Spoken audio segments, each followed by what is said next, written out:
જય માતાજી। આજે આપણે દૂધપાક બનાવશું।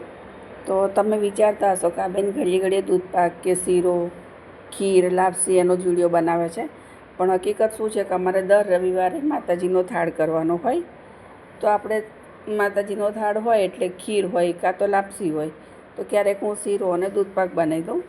પણ દૂધના દૂધપાકમાં શું છે કે 1 થી 1.5 કલાક એને ઉકાળવો પડે, ધીમા તાપે, ત્યારે સારો થાય। તો હું તમને ચોક્કસથી એક વાત કહીશ કે મેં આની પહેલાં લોંગ વિડીયો એક બનાવેલો છે પૂરા ટાઈમનો, અને એક વખત લાઈવ પણ બનાવેલો છે દૂધનો દૂધપાક, તો એ તમે જોઈ લેજો એટલે તમને ખબર પડે। અને અત્યારે ખાલી મેં બહુ જ નાનો વિડીયો બનાવ્યો છે, કેમ કે મારે દર રવિવારે કંઈકનું કંઈક કરવાનું હોય ને દરેકના વિડીયો લોંગ વિડીયો મેં મૂકેલા જ છે અને લાઈવ પણ બનાવેલું છે। તો આજે વિચાર્યું કે ચલો થોડો નાનો એવો વિડીયો કરી લઉં, અને વિડીયો એટલા માટે કે મારી સાથે જે પણ નવા જોડાયા હોય તો એ લોકો જોઈ શકે અને એમને ખ્યાલ આવે કે આગળ મેં લોંગ વિડીયો પણ મૂકેલો છે ને લાઈવમાં પણ મેં દૂધપાક બનાવેલો છે દૂધીનો, તો એમને જોવો હોય તો જોઈ શકીએ એટલા માટે। તો મેં એક દૂધી મોટી લઈ લીધી હતી ને, તો એને છીણી લીધી આવી રીતે। જે રેગ્યુલર મારા વિડીયો જોવે છે એમને તો ખબર જ છે કે હું બનાવું છું ને એમને મારા વિડીયો જોયા પણ હશે।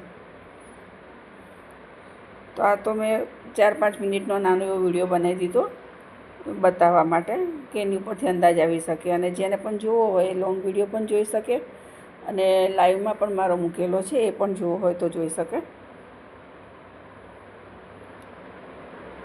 દૂધી સાંતળી લઈએ થોડીક વાર માટે,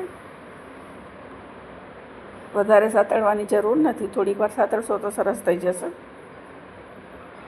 કેમ કે આ દૂધીનો દૂધપાકમાં એવું છે કે તમે શેકીને પછી એમાં દૂધ નાખો ને ધીમા તાપે ઉકાળો ત્યાં સુધી કે દૂધનો કલર બદલાઈ જાય ને ત્યાં સુધીને એને ઉકાળવાનું હોય।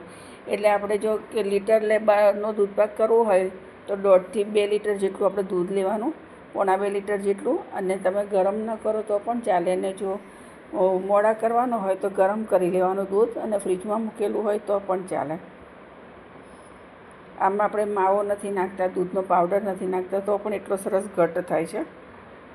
પણ એટલું કે એને ફરતું જે ચોંટી ગયું હોય એ ઉખાડતું જવાનું અને દૂધ ધીમે ધીમે આપણે હલાવતા જવાનું, ને ખાસ જાડા તળિયાવાળું વાસણ લેવાનું જેથી કરીને નીચે ચોંટે નહીં। તો જો આવી રીતે એને ઉકાળવાનું છે ને સતત આપણે હલાવતા રહીશું।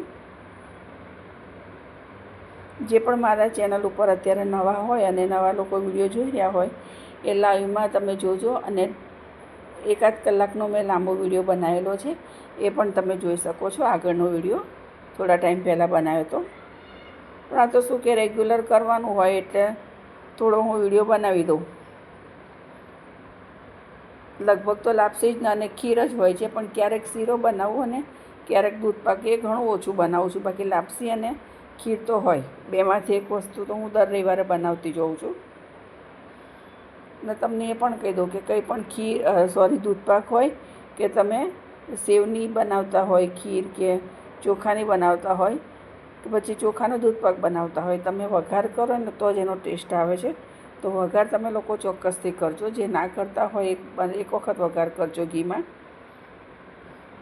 એ વઘાર કેવી રીતે કરવાનો એમાં હું બતાવું છું, જ્યારે વઘાર કરું ત્યારે તમે જોઈ લેજો। બસ આવી રીતે જોવાનું, દૂધ જાડું થાય ત્યાં સુધી ઉકાળવાનું। હવે આપણે વઘારની તૈયારી કરી લઈએ। તો એની માટે એક જાયફળ લીધું છે, એને છીણી લઈને એનો પાવડર કરી લઈએ। થોડું વધારે છીણવાનું એટલે જાયફળનો ટેસ્ટ પણ સરસ આવે છે। બસ આટલું આપણે લઈ લઈશું, અને એકદમ ઝીણું છીણવાનું। અને આટલું ઘી લઈ લીધું છે, તો દૂધપાક આપણે નીચે ઉતારી લઈશું અને ઘી ગરમ કરી લઈએ।